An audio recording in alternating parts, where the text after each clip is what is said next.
નહીં મળે, લાસ્ટે શાકભાજી ગયું. બાળકોને કેવું છે કે વિઝ્યુઅલ જોશે ને તો પછી એને યાદ રહી જશે. એક પર કોડું જોશે પછી એને લાઈફ ટાઈમ એને યાદ રહેશે. કોડું, રાષ્ટ્રીય ફળ, રાષ્ટ્રીય મીઠાઈ જલેબી, રાષ્ટ્રીય ભોજન ખીચડી. આ દરેક મોડ્યુલ જે છે એ બધા વર્કિંગ છે, module. બધા વર્કિંગ છે. આ એક મોડલ છે કે દુનિયામાં મારી શાળા. તો મારી શાળા ક્યાં છે? તો મારી શાળા છે નાયક ફળિયાવર્ત પાદરડી પ્રાથમિક શાળા. મારું ગામ કયું? તો કે પાદરડી. આપણે ચિત્ર પણ મૂકવાનો પ્રયત્ન કર્યો છે. મારો તાલુકો કયો? શહેરા તાલુકા પંચાયતનું ચિત્ર છે. મારો જિલ્લો પંચમહાલ, પંચમહાલનો નકશો છે. મારું રાજ્ય ગુજરાત. મારો દેશ ભારત. આ ભારત દેશ કયા ખંડમાં આવ્યો? એશિયા. વિવિધ ખંડોની માહિતી મળે છે. આ દરેક જે મોડેલ્સ મૂક્યા છે દરેક મોડેલ આવા વર્કિંગ મોડેલ છે. બધા વર્કિંગ મોડલ છે. આ બાળકો માટે તમે એકદમ ખુલ્લા મૂકેલા છે. વર્ગમાં ખુલ્લા, કોઈ તિજોરીમાં કબાટમાં ના, રાખેલા કોઈ model. કબાટ નહીં, કોઈ તિજોરી રાખી નથી. દાખલા તરીકે ગણિતનો છે અંકોનો જાદુ. અંકોનો જાદુ આ ટીએલએમ છે, માસ્ટરપીસ કહેવાય છે ગણિત. આ માસ્ટરપીસ એટલા માટે છે કે એક જ ટીએલએમ થી ઘણા બધા કોન્સેપ્ટ ક્લિયર થશે. એકી સંખ્યાઓ બધી આવી ગઈ છે. જેટલી પણ એકી સંખ્યાઓ છે બધી વિષમ સંખ્યાઓ આવી જાય છે. અને પાછળની બાજુ લઈ જઈએ તો બેકી સંખ્યાઓ થઈ જવાની છે. એકી સંખ્યાઓ પત્યા પછી સમજીએ કે આપણે કોઈ ઘડિયો લેવો છે. ઘડિયાનું નિર્માણ કરેલું છે મેં. બધા જ ઘડિયા 6 નો ઘડિયો આવ્યો, 6 12, 36, 6 24, 6 35. એ રીતે બધા જ ઘડિયાના આપણે કટિંગ્સ છે. અવિભાજ્ય સંખ્યાઓ કેટલી 1 થી 100 ની એવું જાણવું છે. મૂકશું એટલે અવિભાજ્ય ટોટલી સંખ્યા આવી જશે. આ વર્કિંગ મોડલ એટલા માટે કહેવાય છે કે આપણે વર્કિંગ કરી શકીએ છીએ. પછી ચડતો ક્રમ, ઉતરતો ક્રમ શીખવો છે. તો ચડતો ક્રમ, ઉતરતો ક્રમ એનો ઘડિયો છે.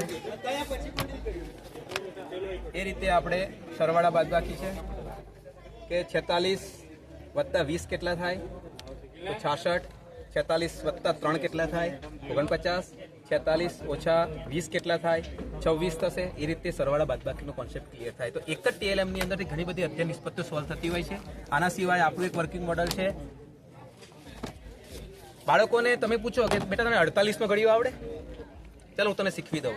તો 48 ના ઘડિયાનું નિર્માણ કરવાનું થાય છે આપણે. બાળકને જો અપેક્ષિત જ્ઞાન કેટલું હોવું જોઈએ કે એને 1 થી 9 ના ઘડિયા આવડે ને તો એ બાળકને 11 થી 9 ના ઘડિયા ક્વિકલી આવડે.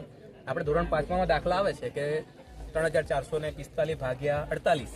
હવે આવો દાખલો આવે એટલે બાળક કન્ફ્યુઝ થઈ જાય કે 48 નો ઘડિયો તો એને આવડતો નથી. તો 48 નો ઘડિયો શું કરશે? 48 ગુણ્યા 1 કરીને ગુણાકાર કરીને દાખલો બનાવવાનો પ્રયત્ન કરશે. પણ આપણે જે સમજાવીએ છીએ એ રીતથી બહુ ક્વિકલી જવાબ આવશે. 4 નો ઘડિયો લખાવો, 8 નો લખાવી દો. પછી એને શું કે 3-4 નિયમો સમજાવવાના છે કે જો 2 અંક હોય તો એના એ જ લખી દેવાના છે. 3 અંક આવે તો શું કરવાનું છે? 3 અંકમાં જો પાછળની સંખ્યામાં 2 અંક હોય તો એક જ અંક રવા દેવાનો અને આગલી સંખ્યામાં એડ કરી દેવાનો, સરવાળો કરવાનો. 8 ને 1 9. 4 અંક આવે તો વચ્ચેનો સરવાળો.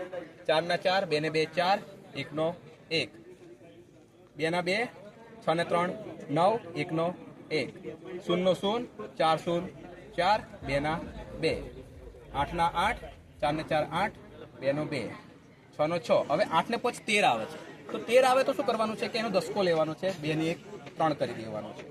4 ના 4, 6 ને 2 8, 3 ના 3, 2 ના 2 7, 6 ને 7 13 3 વધી પડી 3 ને 3 4 અને 480. બાળક છે ને 11 થી 9 ના ઘડિયા ક્વિકલી શીખશે અને એને ભાગાકારનો કોન્સેપ્ટ ક્લિયર થાય. એને ભૂખાવાની પદ્ધતિ દૂર લઈ જવાનું છે. આ એક કોન્સેપ્ટ. પછી એક આ કોડિંગ ડીકોડિંગ. કોડિંગ ડીકોડિંગમાં શું છે કે એક્ટિવિટી બેઝ લર્નિંગ અંતર્ગત જો અંગ્રેજી શીખવવું છે તો ડાયરેક્ટ શબ્દો લખવા નહીં મજા આવે. એને આપણે 5 સ્પેલિંગ લખાવવા છે તો આપણે કોડ આપવાના છે. 2 1 ને 20 નો કોડ આપ્યો તો આપણે પાટિયાની અંદર પહેલા તો આપણે 1 થી 26 લખવાના છે, એની નીચે ABCD લખી દેવાની છે. આમાં અમારું વર્કિંગ બને પણ આપણે ક્લાસમાં કરી શકીએ. 2 1 ને 20 નો કોડ આપ્યો. 2 એટલે કોણ? તો B લખશે, 1 એટલે A લખશે અને 20 એટલે T લખશે. તો સ્પેલિંગ બનશે B80 બેટ. બાળકને ડાયરેક્ટ લખાવા કરતા એને પોતાની જાતે હરીફાઈ લગાવો. તમે 10 કોડ આપી દો, 10 કોડ આપીને પછી હરીફાઈ લગાવો. ચાલો ફટાફટ કોડ કોણ બનાવશે? તો એમનામાં સ્પર્ધા આવશે અને સ્પર્ધા કેવી તંદુરસ્ત થશે. પોતાની જાતે બનાવશે ને પોતાની જાતે નિર્માણ કરશે. પછી એને તમારે મજા એને એટલી મજા આવશે ને કે સર રોજ રમાડ. સર આજે કયા કોડ મૂકવાના છે? તો તમે કોઈ દિવસ ફ્રૂટ ના મૂકો, એક દિવસ વ્હીકલ ના મૂકો, અલગ અલગ મૂકો. તો એનું શબ્દ ભંડોળ વિકસતું જાય.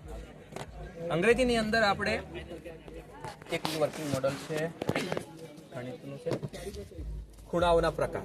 ખૂણાઓના પ્રકારમાં શું છે કે ખૂણાઓના જેટલા પણ પ્રકાર છે આપણે બધા લેવાનું સાંકળવાનો પ્રયત્ન કર્યો છે. 90 અંશનો ખૂણો કાટકોણ કહેવાય. ચિત્ર જોશે કે એક્ઝેક્ટ 90 એટલે 90 પર ગોઠવવાનો પ્રયત્ન કરશે. એટલે એનો એક કોન્સેપ્ટ ક્લિયર કે 90 નો ખૂણો છે એ કાટકોણ કહેવાય છે. બીજો આ બાજુ જોશે એટલે કે લેસ દેન 90 એટલે 90 થી નાના જેટલા પણ છે એ બધા જ લઘુકોણ છે. પછી 80 મૂકે, 70 મૂકે, 60 જાતે મૂકી જોશે. આપણે ના પણ 50 નો ખૂણો બનાવશે. 50 નો ખૂણો કયો કહેવાય? તો કે લેસ દેન 90 છે એટલે લઘુકોણ. એ ક્લિયર થઈ જાય છે. પછી છે આપણું ગુરુકોણ 90 થી 180. તો 90 પર લઈ જશે ને પછી મૂકવાનો પ્રયત્ન કરશે કે 120 કરીએ તો 120 નો ખૂણો 90 થી મોટો છે અને 180 નાનો છે એટલે એ ગુરુકોણ. સ્ટ્રેટ કોણ છે, સરળ કોણ કોને કહેવાય? તો 180 પર જશે એટલે સરળ કોણ બનાવશે. 180 પ્લસ ના છે એ બધા પ્રતિબિંબ કોણ કહેવાય છે. અને છેલ્લો 360 નો છે એ પૂર્ણ કોણ છે, કારણ કે ગોળ પૂરો કરે છે. એ રીતે આ એક વર્કિંગ મોડલ છે. બીજું એક વર્કિંગ મોડલ છે આ વેસ્ટમાંથી બેસ્ટ.